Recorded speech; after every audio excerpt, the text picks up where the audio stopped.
Ano.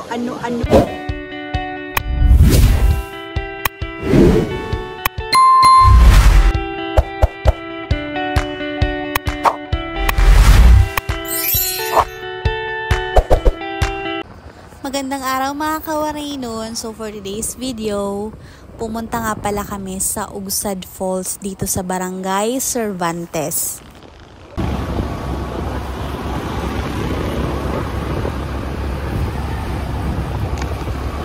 We're here! So, may nadidili mga tao kayo.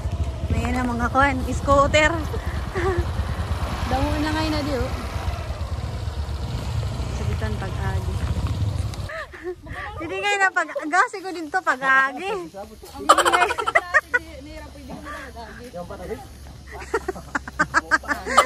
Daw pa? Daw pa man yan. Binunaan na nagdara. Dora the Explorer muna tayo tingnan. What? Dahil first time ko nga dito sa Ugsad Falls, hindi ko alam kung ilang oras ba yung lalakarin namin papunta doon. So, habang nandito kami dito sa daanan na to, napapansin ko parang kakaiba siya. Parang medyo mahirap-hirap siya. Hindi nga ako nagkamali mga sis. Matarik nga yung daan. Konting kembot, huwag kang magkakamaling kumembot. Dahil magiging kwento ka na lang. Oh no!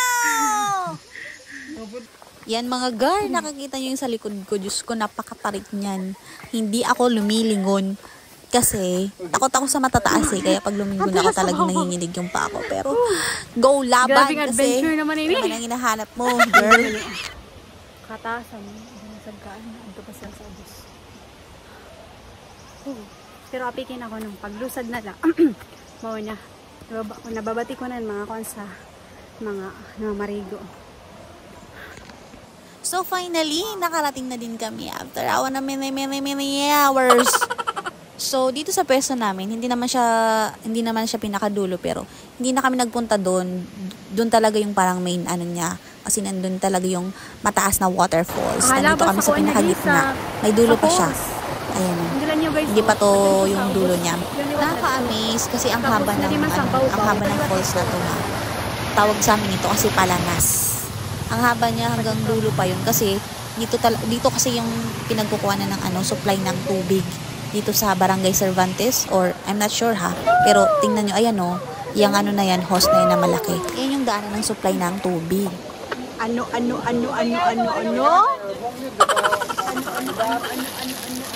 Ito ka rin lagay dito.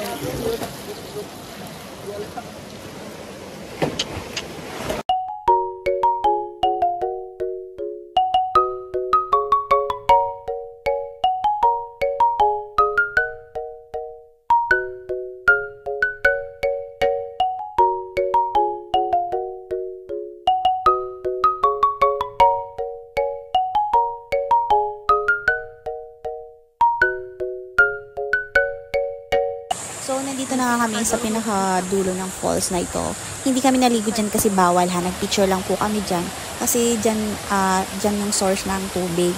Kaya bawal siyang paliguan at bawal pumunta dyan. So, nagano lang talaga kami dyan ng picture.